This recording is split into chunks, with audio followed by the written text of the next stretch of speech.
Video lang.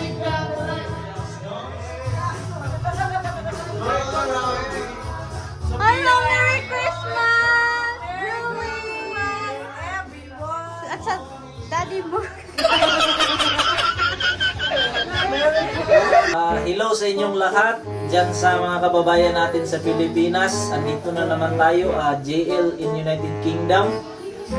Ngayon po, may bago kaming nakilala dito sa Northern Ireland, UK, na mga babae po na nagtatrabaho dito malapit sa amin sa Strathcoyle. Tapos Maydown yung pangalan ng lugar nila na tinitiran. So yung mga nagtatanong kasi kung may mga kakilala bang kaming mga babae na nandito sa UK is hindi ko po nasasagot yun kasi yun nga, ngayon ko pa lang sila na kilala. So tara, tanungin natin sila kung ano yung mga proseso bago sila nakapunta dito. So una, madam, pakilala ka muna sa mga ano natin kababayan. Hello ako dyan sa mga subscriber ni Kuya dyan. Ako pala si Jennifer Abad, taga Davao. Davao City. Oo. Panabo, Davao del Norte. Ano ko to? Kababayan ko din to. Mindanao. Mindanao. Bisaya si Oo, madam. Bisaya. Ilang taon ka na po? Ilang taon ka na? 34 na ako ngayon. 34. Young. Okay. So, ikaw ma'am. Ako si Maripe Parale, taga Bulacan, Kalumpit. 34 na rin ako, same dog.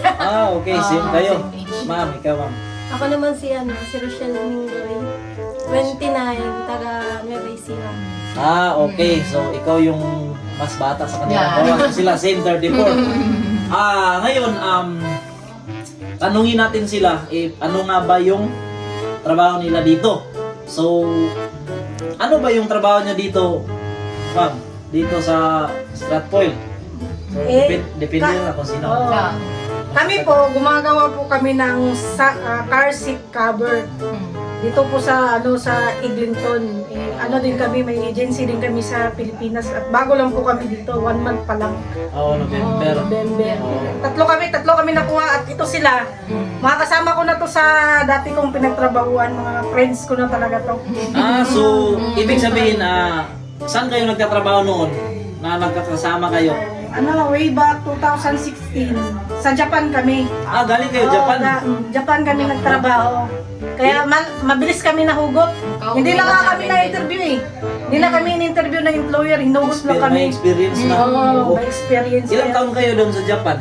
Ako 5. Sila 6 years. 6 years sila. 6 years at 5 years na pala kayo doon? Okay. Tagal lang pala. So, sanay na maging OFW. Last So, 2022, yun ang uwi na. Sa Pilipinas? So, nag-apply kayo, Pilipinas na or sa Japan pa? Pilipinas. Nung August lang. Nag-hire kami ng August ng 3rd week. Tapos pre-nasis yung papeles. Ilang mga 2 months. 2 months lang kami. 2 months, kulang-kulang 3 months lang, nakaalis na kami agad.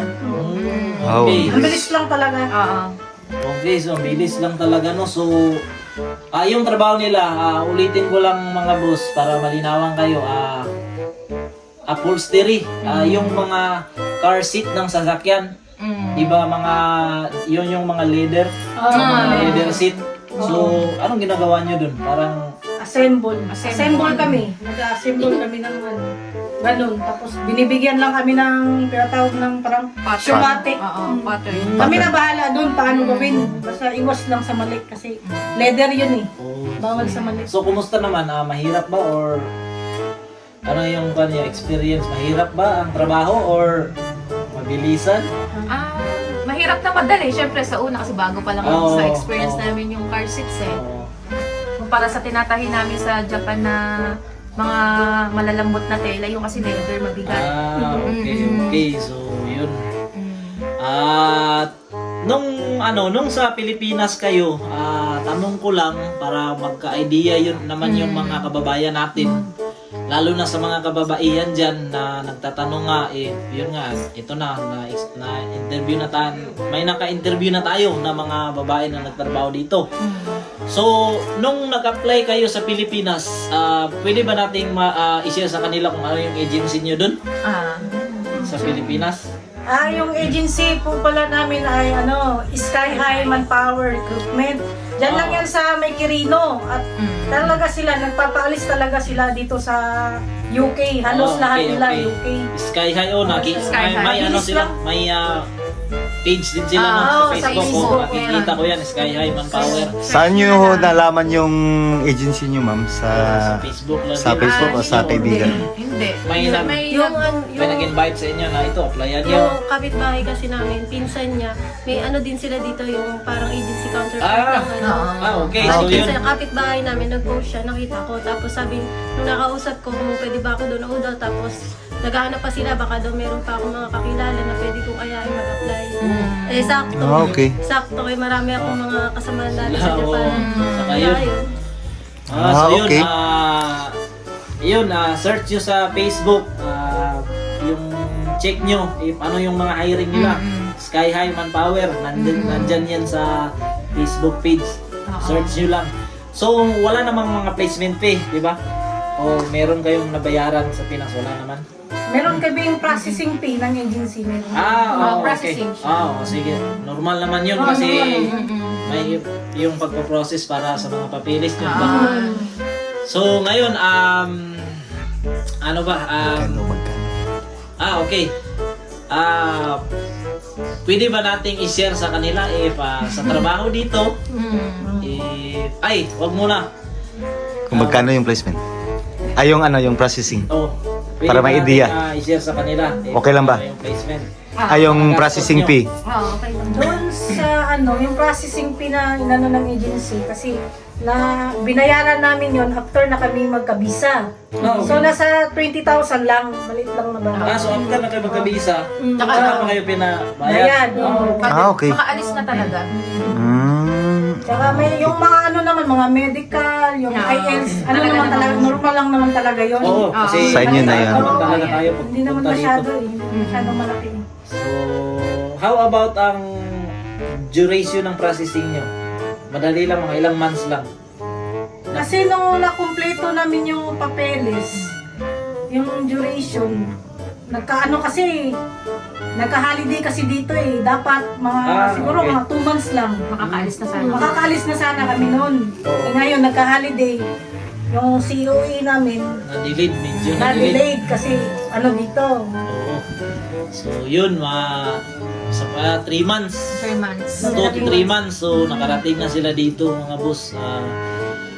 Kuwan sila, yun nga, madali lang. Tsaka,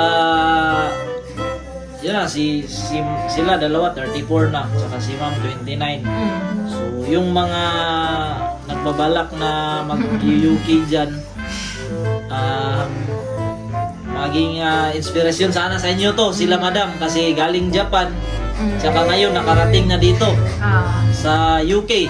So, kumusta naman ang UK? Anong masasabi nyo? Sa 1 month pa pala sila dito mga boss. So, ano naman, yung climate ng UK, ano ba? Malamig ba talaga kumpara sa Japan? Or ano yung experiences nyo dito?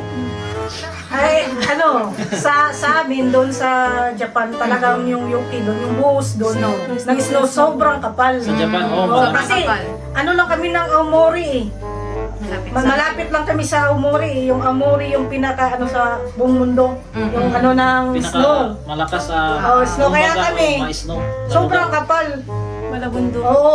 So sanay na kayo sa malalamig. Malabunduking snow. Oo. Negative, positive, gano'n. Dito hindi Weather. naman masyado may snow dito, di ba? Hindi Pero masyadong umulan ng snow kunti. Pagka kinabukasan, mawala ano din. yan, mawawala yung ano. Pag So, naul. kumbaga, kwan lang, parang Isang dangkal. Isang dangkal lang yung kapal. may January, snow dito. Alright. So, yun, nakilala natin si Madam, sila Madam. So, andito nga pala sila ngayon, nagpasyal sila dito sa bahay namin, yung sa last vlog ko na bago naming bahay, sama misis ko, tinitiran. So, dito ko sila nakilala. So, hindi namin inakala na malapit lang. Stratfoil kami sila, di ba? May down. May down. So, ngayon, tanungin na naman natin bakit sa bahay nila. So, grab na natin yung opportunity. So, about sa bahay nyo doon, accommodation. Di ba, na balitaan ko, parang mahal yung ano nyo, monthly Oo, kasi yung bahay na yun, parang yung residence kasi yun ng parang subdivision style ba sa Pilipinas. Tapos malaki siya, up and down. Siguro yung tansya ko dun sa bahay na yun, nasa mga, mga 100 square meter yung floor area na kasama sa taas. Malawak. Tapos sa likod, may backyard pa, malaki. Siguro nasa mga 30 square meter. Grabe, Tapos ah. meron pa sa harap, Malaki mga pala 20 talaga, no? square meter. Kaya sobrang mahal. May ano pa, So, parkingan pa. Parkingan pa, pero wala kang kotse. Pero Wala. para ano rin kayo. Kasi kailangan eh. So, magkano magkano? naman yung monthly ninyo? Sa ref? Sa ref. Magkano natin? 380. Pero, Nagsama. Monthly na yan. Pag pinagsama mo yan, nasa mga 1,000 plus. 1,000. okay, 1,000 plus. So, yung monthly nila, tatlo sila sa isang bahay is 1,000 plus. Tapos, ilang kwarto naman? Tig-iisa naman kayo? Nag-iisa kami po. Okay, yun. Komportable kayo kasi tig-isa. Oo. So, ayun, 1,000 mahigit yung bahay nila. So, mas mahal pa dito sa amin kasi dito sa Stratfoil, gaya ng bahay namin, 500 plus, sa iba may 600 sa kanila talaga. Pero, malaki naman daw yung bahay nila. So, worth it naman yung Worth it naman siya. yung trabaho nyo sa Ibrington, di ba? Eglinton. Tapos, ano yun, commute lang kayo or may kinukuha kayo? Sinusundo. sinusundo. Dinadaanan. Parang, Drop and pick up. okay, parang On the way carpool. naman kasi yung ano. Okay. Diyan kami may pagkaano ngayon. na menos kami sa pamasahe. Sa umaga, simula kayo trabaho mga 7 a.m. 7. Matapos, 5. 5 p.m. Okay. So, ilang break ba yan sa isang araw? Sa amin, dalawa. Dalawa. Isang 15 minutes tsaka isang 20. Malali yan yun. Marami din yung mga kasama niya dun. So, konti-konti lang. Ito lang kaming mananahi dun kasama yung may-ari na babae. Ito yung Mananahi din? mananahi din sa... Okay. Mananahi. So, puti o Pinoy? British. Irish. Kami lang ang Pinoy doon. Ako mula. Mga ilang taon na po yung ma'am, yung may-ari na kasama May-ari? niyo? May edad na rin. Pero yung company namin, halos 40 years na. 40 years. Okay. Okay. 40 So, years na. Family business siya. Family business. Ah, Okay. Pero yung sinusupplyan niyo International. international. Okay. Ay, yung mga Sa EB sila. mga brand ng Honda. eBay. Online din. Online. Pwede ba malaman kung anong company po yung pinagtrabahoan niyo? Dyan. Anong name ng company? Name ng company? Car seat cover direct. Okay. Car Car Seats Seats Direct. covered. Okay. So, online sila. sila sa online. Sa eBay. Oo. Sa eBay. Kasi tinatahin namin pag yung order lang. Tinatahin namin. Okay. Pre-order. Okay, so ayun.